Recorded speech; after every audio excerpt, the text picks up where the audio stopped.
Welcome to make dream career. दोस्तों, आज इस वीडियो में हम लोग डिस्कशन करने वाले हैं propagation of electromagnetic wave in isotropic dielectric medium. इससे पहले हम लोगों ने इलेक्ट्रोमैग्नेटिक वेव का फ्री स्पेस में प्रोपागेशन हम लोगों ने देख लिया था और वहाँ पर जिस तरह से भी सवाल पूछे जाते हैं विनोबा भावे यूनिवर्सिटी के अंतर्गत होने वाले ग्रेजुएशन के एग्ज़ाम में, उन सभी क्वेश्चंस का फॉर्मेट देखा है और अलग अलग उसका जो टेल पार्ट होता है वो भी हम लोगों ने एक सिंगल वीडियो में कंप्लीट किया है।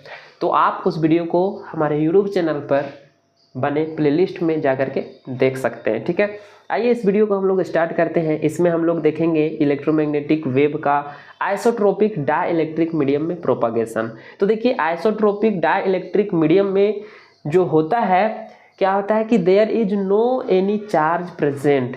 इसमें भी जो आइसोट्रोपिक मीडियम होता है, आइसोट्रोपिक डाइलेक्ट्रिक मीडियम जो होता है, उसमें भी कोई चार्ज प्रेजेंट नहीं होता है। उसमें भी देखे थे हम लोग फ्री स्पेस में भी कोई पार्टिकल प्रेजेंट नहीं रहता है, तो वहाँ पर भी कोई चार्ज नहीं रहता है। जब चार्ज प्रेजेंट नहीं रहेगा तो वॉल्यूम चार्ज डेंसिटी और जो करंट डेंसिटी है वो दोनों का दोनों क्या हो जाएगा, जीरो हो जाएगा।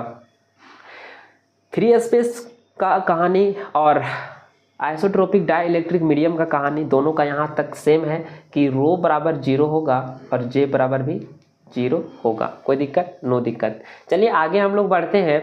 अब यहाँ पर कुछ कंसंट्रेशन करेंगे हम लोग, कंसीडरेशन। ओके, देखिए जिसमें से हम लोग मानेंगे ई आर जो है, एप्सिलॉन आर जो है वो क्या है, रिलेटिव परमिटिविटी है, या फिर उसको आप लोग कह सकते हैं डाइलेक्ट्रिक कांस्टेंट है ऑफ डाइलेक्ट्रिक मीडियम का। ठीक है, उसके बाद म्यू आर जो है वो क्या है, relative permeability of the dielectric medium. Dielectric medium का रिलेटिव परमिएबिलिटी है म्यू आर। आपको पता है, हम लोग जानते हैं, वी नो दैट कि एप्सिलॉन जो होता है वो होता है epsilon not into epsilon R, और जो म्यू होता है वो होता है mu not into mu R. ठीक है, ये रिजल्ट, ये रिश्ता और ये संबंध आपको याद रखना है। अब आप बात करते हैं हम लोग मैक्सवेल साहब का जो इक्वेशंस हैं वो चार। आप चाहे तो यहाँ पहले उन 4 इक्वेशंस को आप लिख सकते हैं, लेकिन ये नोट्स को हम लोग ज़्यादा लेंदी नहीं करना चाहते हैं, इसीलिए हम लोग उसको स्किप कर दिए। मैक्सवेल्स का फर्स्ट इक्वेशन क्या होता है कि divergence of D is equal to rho divergence of D, first equation. ठीक है, divergence of D is equal to rho. अब रो चूंकि आइसोट्रोपिक डाइलेक्ट्रिक मीडियम में जीरो होता है तो रो का मान हम लोगों ने जीरो रख दिया, तो ये फर्स्ट इक्वेशन बन गया मैक्सवेल का। दूसरा में नो चेंज रहता है, ये divergence of B is equal to zero ही होता है। तीसरा में भी नो चेंज रहेगा, तीसरा जो मैक्सवेल साहब का इक्वेशन है उसमें भी किसी प्रकार का कोई चेंजेस नहीं होता है। 4 नंबर का जो इक्वेशन है कर्ल ऑफ एच, इसमें क्या होता है, यहाँ पर होता है J plus curly D upon curly T. तो यहाँ पर j का वैल्यू जो है वो जीरो है, तो सिर्फ उसको हम लोग हटा दिए। यहाँ j प्लस में जो था उसको यहाँ से हम लोग क्या किए, हटा दिए। तो ये हो गया किसके लिए, आइसोट्रोपिक डाइलेक्ट्रिक मीडियम के लिए मैक्सवेल साहब का इक्वेशन। अब यहाँ पर हम लोगों ने फर्स्ट वाला को a, सेकेंड वाला को b, थर्ड वाला को c और 4 वाला को d मान लिया। फिर इसको ओवरऑल हम लोगों ने इक्वेशन 1 मान लिया है। ठीक है, बात करते हैं अब हम लोग क्या करेंगे, इसमें हम लोग 1c जो है 1c, देखिए यहाँ पर हम लोग इसका भी जिस तरह से वहाँ सवाल पूछा था सेम पैटर्न यहाँ भी है। ई के टर्म में वेलोसिटी निकालिए इलेक्ट्रोमैग्नेटिक वेव का डाइलेक्ट्रिक मीडियम में, आइसोट्रोपिक डाइलेक्ट्रिक मीडियम में, बी के टर्म में ई के टर्म में, एच के टर्म में। तो यहाँ पर देखिए ई का टर्म वाला हम लोग निकालेंगे और एच का टर्म वाला जो है वो सिमिलरली कर देंगे, आपको एग्जाम में निकालना है। ठीक है, हम लोग सिर्फ समझाएंगे आपको एक। चलिए आगे देखिए, तो हम लोग क्या करेंगे, जो इक्वेशन पहला का जो सी है 1c में हम लोग क्या करेंगे, कर्ल अप्लाई करेंगे both the side, curl on taking curl on both the side of equation 1c। अब यहाँ पर इधर भी कर्ल लगाएंगे, यानी कि डेल क्रॉस लेंगे और इधर भी डेल क्रॉस हम लोग लेंगे। यहाँ पर डेल क्रॉस लेंगे तो यहाँ पर क्या है, चूँकि ये जो है कर्ली बाई कर्ली टी वो और डेल ऑपरेटर जो है वो इंडिपेंडेंट है टू ईच अदर, इसीलिए हम लोग उसको अंदर बाहर कर सकते हैं। मतलब कि ये यहाँ था लेकिन हम लोग अंदर में ले गए, ये बात आपको समझ में आ रही होगी। उसके बाद हम लोग क्या करेंगे, चूँकि ये फार्मूला भी आपको पता होगा, क्रॉस प्रोडक्ट ऑफ 3 वेक्टर्स जो होता है वो ये होता है। प्रीवियस वीडियो में भी हमने इस पर चर्चा किया था, तो आप ये फार्मूला आपको याद रखना है, वेक्टर कैलकुलस का है, मैथमेटिक्स का। आगे देखिए यहाँ पर बोलता है कि इसको हम लोग ए मान लेंगे, इसको बी मान लेंगे और इसको सी मान लेंगे, ठीक है। तो पहले लिखना है ए डॉट सी, तो ए डॉट सी हम लोगों को लिखना है। तो देखिए ये डेल और ये ई एक साथ आ जाएगा। उसके बाद ये जो है एक बचेगा, उसको हम लोग बाहर में बी को कर देंगे प्रोडक्ट, फिर माइनस का सिंबल है, माइनस देंगे। उसके बाद लिखना है A dot B, A dot B. तो ए हम लोगों ने माना है डेल को और बी हम लोगों ने माना है डेल को, तो डेल डॉट डेल हो जाएगा। और सी जो है ई, यहाँ पर सी का जो काम कर रहा है ई, वो हो जाएगा यहाँ पर ए वेक्टर। कोई दिक्कत? नो दिक्कत। साथ ही हम लोग क्या करेंगे कि बी बराबर हम लोग जानते हैं म्यू इंटू एच, तो उसका वैल्यू भी हम लोग यहाँ पर स्थापित कर देंगे। आगे बात करते हैं इसका। तो हम लोग जानते हैं एक चीज़ और क्या जानते हैं कि जो ई होता है वो क्या होता है, डी वेक्टर जो होता है वो होता है epsilon naught into E, epsilon naught into E. तो अगर हम लोग इसको हम लोग डी के टर्म में लिखना चाहें, ये लग रहा है हम उल्टा लिख दिए हैं। ई इक्वल टू जो होता है वो, हाँ ठीक है सही लिखे। अब ये ई इक्वल टू अगर हमको निकालना है तो यहाँ पर क्या हो जाएगा, ये डी बटा एप्सिलॉन नॉट और इक्वल टू ई हो जाएगा, ठीक है। अगर इसको हम लोग एप्सिलॉन को इधर हम लोग ले आते तो ई का वैल्यू देगा। अब उस ई का वैल्यू यहाँ पर हम लोग पुट करेंगे, तो डी तो वेक्टर है, हाँ वेक्टर क्वांटिटी है, तो वो अंदर में रह जाएगा। और ये एप्सिलॉन नॉट हम लोग यहाँ पर नहीं ले रहे हैं, ठीक है। तो एप्सिलॉन नॉट अगर हम लोग नहीं ले रहे हैं तो यहाँ पर एप्सिलॉन नहीं आएगा, ठीक है। एप्सिलॉन सिर्फ ले रहे हैं, ऊपर में हम लोगों ने कंसिडरेशन किया था, ठीक है, याद है आपको। चलिए अब हम लोग बात करते हैं डेल डॉट डेल हो जाएगा डेल स्क्वायर। इधर सिर्फ ई वेक्टर का वैल्यू हम लोगों ने पुट किया और इधर हम लोगों ने म्यू जो है म्यू नोट, अगर बी में म्यू नोट भी लेते हैं लेकिन यहाँ पर म्यू नोट हम लोग नहीं ले रहे, ऊपर में हम लोग माने हैं, ठीक है। तो सिर्फ म्यू ले रहे हैं और एप्सिलॉन ले रहे हैं, ठीक है। अब क्या करेंगे, देखिए अब यहाँ पर क्या होता है, इक्वेशन 1a और 1d को देखिए। तो इक्वेशन 1a में इस टर्म का वैल्यू 0 है और इक्वेशन 1d में इसका जो वैल्यू है वो है curly D upon curly T. आइए एक बार हम आपको दिखा देते हैं। इक्वेशन 1a में देखिए डाइवर्जेंस ऑफ d जो है वो 0 है और कर्ल ऑफ h जो है वो curly D upon curly T है। तो इसका वैल्यू हम लोगों ने 0 पुट किया और इसका वैल्यू हम लोगों ने curly D upon curly T put किया। देखिए यही वही चीज़ हम लोगों ने यहाँ पर किया हुआ है, ठीक है। यहाँ पर वही चीज़ हम लोगों ने किया हुआ है। आगे देखिए यहाँ पर क्या होगा, इसका वैल्यू जब 0 पुट करेंगे तो यहाँ फिर माइनस बचेगा डेल स्क्वायर ई, तो डेल स्क्वायर ई माइनस में बचेगा, इधर भी माइनस में है तो ये माइनस और माइनस का हो जाएगा हैप्पी बर्थडे। अब उसके बाद जो बचेगा वो हम लोग नीचे लिख देंगे, ठीक है। यहाँ पर म्यू जो है वो है बाहर में curly square curly 2d upon curly T square. कोई दिक्कत? नो दिक्कत। अब हम लोगों को पता है कि d जो है वो होता है एप्सिलॉन इंटू ई फैक्टर, तो हम लोग d का मान उसको हम लोग पुट कर देंगे, ठीक है। यहाँ पर जो d का मान है उसको हम लोगों ने e के टर्म में पुट कर दिया।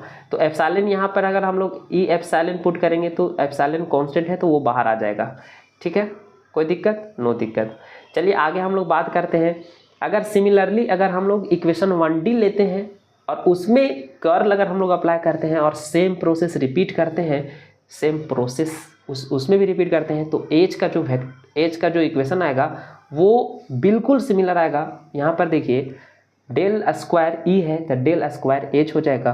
म्यू और एप्सिलॉन यहाँ भी आएगा, म्यू और एप्सिलॉन यहाँ भी आएगा। यहाँ del 2e upon curly 2e by curly T square है तो यहाँ हो जाएगा curly 2h upon curly T square. बिल्कुल सिमिलर है, इसीलिए इसको हम लोगों ने सिमिलरली लिख दिया है। आपको क्या करना है, इक्वेशन 1d जो है उसके दोनों तरफ कर्ल अप्लाई करना है और सेम प्रोसेस रिपीट करना है, तो आपको मिल जाएगा ये सिमिलरली का जो इक्वेशन हम लोगों ने डायरेक्ट लिखा है। अब हम लोग मान लेंगे कि जो वेलोसिटी है इलेक्ट्रोमैग्नेटिक वेव का डाइलेक्ट्रिक मीडियम में, उसको हम लोगों ने मान लिया है कैप स्मॉल v। अब v बराबर पता है, ये जो वेलोसिटी होता है वो क्या होता है, the rate of change of displacement is called velocity. तो हम लोगों ने मान लिया कि x डिस्टेंस या डिस्प्लेसमेंट ट्रेवल किया है वेव, तो अगर वेलोसिटी निकालना है तो curly x upon curly t हो जाएगा। लेकिन अगर हम लोगों को एक्सेलरेशन निकालना है, सॉरी एक्सेलरेशन नहीं निकाले, squaring on both the side कर दिए हम लोग, squaring on both the side हम लोगों ने कर लिया। तो इधर स्क्वायर करेंगे तो वी स्क्वायर, इधर डेल एक्स स्क्वायर और डेल टी स्क्वायर हो जाएगा। कोई दिक्कत? नो दिक्कत। अब हम लोग क्या करेंगे कि वी स्क्वायर को राइट साइड ले जाएंगे तो 1/v स्क्वायर और इधर 1 हो जाएगा। अब क्या करेंगे, अपना मन से कर्ली 2y और curly 2y by curly 2y, इसको काटेंगे तो 1 हो जाएगा, तो इसीलिए हम लोग लिख सकते हैं। तो इसको हम लोगों ने लिख दिया। अब यहाँ पर हम लोग क्या करेंगे, थोड़ा सा पक्षांतरण करेंगे, मतलब एडजस्ट करेंगे, सेपरेट करेंगे। इसको यहीं पर रहने देंगे, ऊपर वाला, नीचे वाला को इधर ले जाएंगे और इसको इधर ले आएंगे, ठीक है। एक्स वाला टर्म नीचे इसका और इधर वाला जो है ऊपर चला जाएगा, कोई दिक्कत, नो दिक्कत। देखिए ये टर्म यहाँ पर आ गया है और ये टर्म जो है यहाँ पर आ गया है, कोई दिक्कत, नो दिक्कत। आगे बढ़ते हैं, इसको इक्वेशन हम लोग 4 मान लेते हैं। अब 2 और 4 को जब आप ध्यान से देखेंगे तो क्या मिलेगा कि यहाँ वाला जो टर्म है उसमें इधर सिमिलर हम लोग सिमिलर एक जैसा फॉर्म दिख रहा है, सिमिलर नहीं है, उसमें है कर्ली 2e बटा कर्ली टी स्क्वायर, यहाँ पर है म्यू एप्सिलॉन और यहाँ पर है कर्ली ई बटा कर्ली टी। देखिए यहाँ पर लिखा नहीं रहा, ठीक है। ये तो यहाँ पर देखिए ये टर्म और ये टर्म हम लोग इक्वेट कर सकते हैं, क्यों? क्योंकि देखिए यहाँ भी ई है, सेम पैटर्न दिख रहा है, सेम तरह का सेकेंड ऑर्डर डिफरेंशियल इक्वेशन है, ठीक है। तो ये दोनों है, तीसरा से हम लोग इसको इक्वेट कर दिए, ठीक है। एकदम सिमिलर नहीं है लेकिन कंपेयर हम लोग कर सकते हैं। तो यहाँ पर हम लोगों को मिलेगा 1 बाई भी स्क्वायर इज इक्वल टू क्या हो जाएगा, म्यू ई, म्यू ई नहीं, म्यू एप्सिलॉन है। अब हम लोगों को पता है म्यू जो ऊपर में हम लोगों ने लिखा था ये होता है म्यू नॉट और म्यू आर। उसी तरीके से जो एप्सिलॉन जो होता है वो होता है एप्सिलॉन नॉट एप्सिलॉन आर के बराबर। तो दोनों को हम लोग यहाँ पर पुट कर दिए। अब इसका टेक रेसिप्रोकल लेंगे, ये 1 बाई भी था तो इसको उल्टा देंगे, रेसिप्रोकल लेंगे, उल्टा कर देंगे तो ये भी हो जाएगा, तो इसको भी उल्टा करना पड़ेगा, ये 1 बाई में आ जाएगा, इसमें 1 ऊपर हट जाएगा तो इसमें 1 बाई में आ जाएगा, उल्टा हो गया, ठीक है। या फिर क्रॉस प्रोडक्ट भी आप कर सकते हैं तो वो ऑटोमेटिक नीचे आ जाएगा, ठीक है। उसके बाद देखिए यहाँ पर अगर हम लोग चाहते हैं, क्या चाहते हैं कि म्यू नॉट म्यू आर को एक साथ रखिए, म्यू नॉट और एप्सिलॉन नॉट को एक साथ रखिए और म्यू आर एप्सिलॉन आर को एक साथ रखिए, ठीक है। तो यहाँ पर क्या होगा, यहाँ पर देखिए, यहाँ पर इसको थोड़ा सा हो गया है, ये एक साथ रखने से कोई फ़ायदा नहीं है।